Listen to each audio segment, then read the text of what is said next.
কি আব্বা, এটা আপনি আমার কি শুনাইলেন? 50 ভরি সোনা?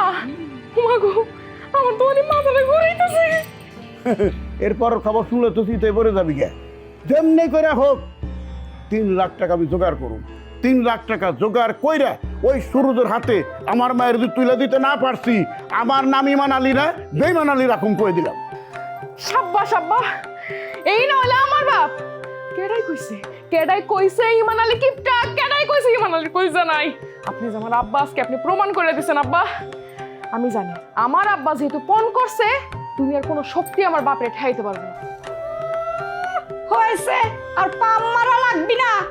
জিরাম করে ফাল পারতেছেন, মনে তো হয়েছে এক্ষুনি 50 ভরি স্বর্ণ আপনার গতরে উঠে গেছে। 3 লাখ টাকা অত সহজ না। সহজই বেচা দিমু, বেচা দিমু, লোক জানা কালকে আইব। তা কি বেচবেন? কেন? কিডনি, 3টা কিডনি, আমার একটা, তোমার একটা, তোমার মায়ের একটা। সকালের লোকজন এসে খুলে নিয়ে দেবো। ওরে মারে, ওরে আল্লাহ রে। বললা গো আব্বা, এইটা আবার কি শুনাইলেন? আরে দুর্দা, কি শুনাইছি? আমি তো এমনি মজা করলাম। আমি দেখলাম তোর মা ডরাই নাকি, দেখ এমনি করতে। ও, আমি তো ভাবছিলাম সত্যি সত্যি। আব্বা, আমার যে কি খুশি লাগতাছে না আব্বা।